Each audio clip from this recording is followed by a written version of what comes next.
I've wanted to test out my soil for such a long time, so I've brought soil expert Mark Hyland here to take me through the process of testing my soil. Thanks so much for being here. Yeah, absolutely.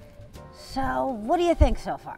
You know, I like what I see. You know, it looks lush, lots of organic matter. The plants look great. You know, they're obviously growing fast, nice and green. Awesome. All right, let's take a scoop. Take a scoop of this soil in here. Is there sort of a proper way? Should we be testing the top layer, middle? Well, we're gonna dig in. We're gonna start by moving all the mulch aside. Since you have the cocoa shell mulch in your garden, we're gonna move all that aside, and you want to get just the soil. So, yeah, I just clear away all that mulch, and I would go so far as to really make sure that it's There's just soil. Okay. That's it, yep. So we'll get all that cocoa shell mulch out of the way. So, get a little bit of this soil out for the test. All right. Ooh. So you only need a small handful for the type of test we're gonna do here. So I'd say maybe a little bit more. And you know, and you were asking me about the depth, you know, and the depth that we're taking it at is great because, you know, these veggies are basically kind of shallow rooted, so we're taking it from the region where everything will be rooting. So we got basically 4 inches down here. What are kind of some of the tests that you can do, the site tests, to see if you have good soil? Well, this whole, you know, visual inspection is definitely justifiable, and that's your number one, you know, because what you can see with your eyes and feel with your tools, that definitely is going to tell you, you know, am I going to have to use a pickaxe in this garden, or is it fluffy like this stuff, and you can just slide a tool right into it. So first is visual. You know, you can feel a soil with your hands. Since we're going to use this for the soil test, I'll get from here, but you know, you can try to squeeze it, and then in your hand, if it falls back up as you barely touch it, if it falls apart like this, that's a sign of really good soil. Because poorer soils would stick together, it would still look like a little ball in your hand, especially if it was high in clay. And this is very loamy, it falls back apart easily. You can see the organic matter in the soil, that's a good thing. You know, really good soil, you're gonna see organic matter in it. Good soil is gonna be a dark color, it's chocolatey brown. You know, a lot of people say the mixture of chocolate cake, you know, and you know, if you look at this, that's pretty much what you have here, Patty. You pretty much have chocolate cake. It breaks apart nice and easily. And another good sign of good soil, I just took a little handful. So if I let it fall apart, we still have chunks. That's a really good sign.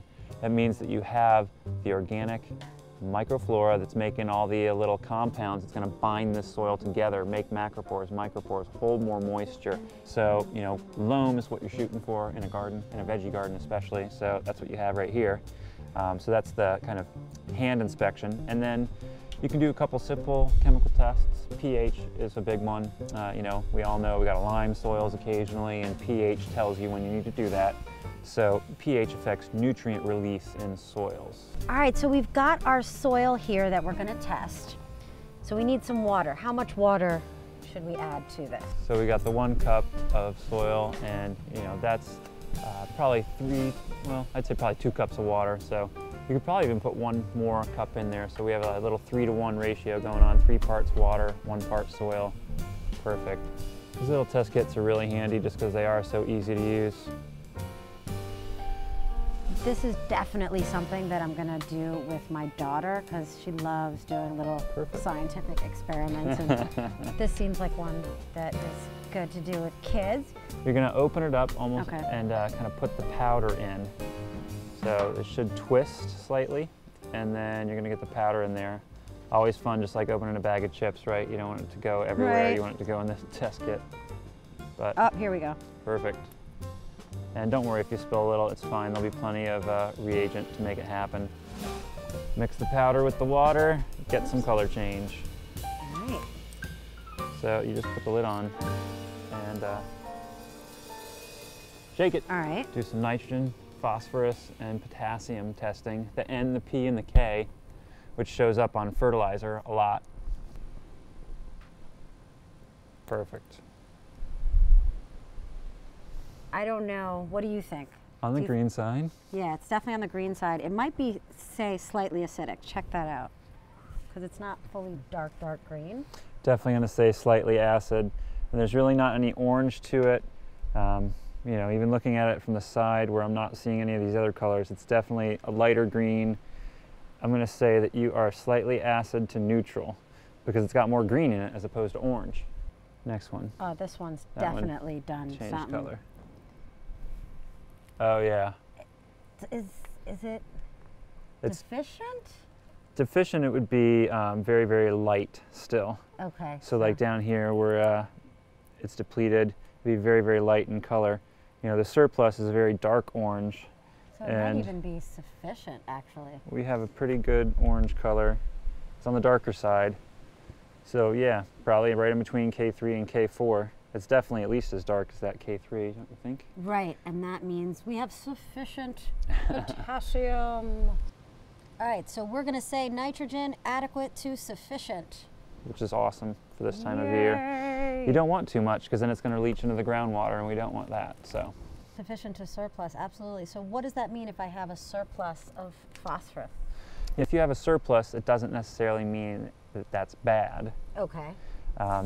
The phosphorus particles are going to be held onto little bits of compost, little bits of organic matter. So they're available in the soil, but that's good. You want the phosphorus for anything fruiting.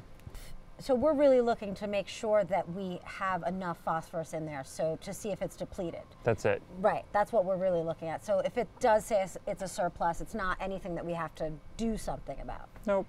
No, Okay. because the plants will take it up the next season. Awesome. Because it's not going to go anywhere because it's not a negative charged particle which can go through the soil real easy. It's a positive charged, so it's held in the soil. Thank you so much for joining us, and I hope that you've learned something about soil testing, and are going to implement some of the things we talked about in this little mini episode. I'm Patty Moreno, the Garden Girl. Thanks for watching.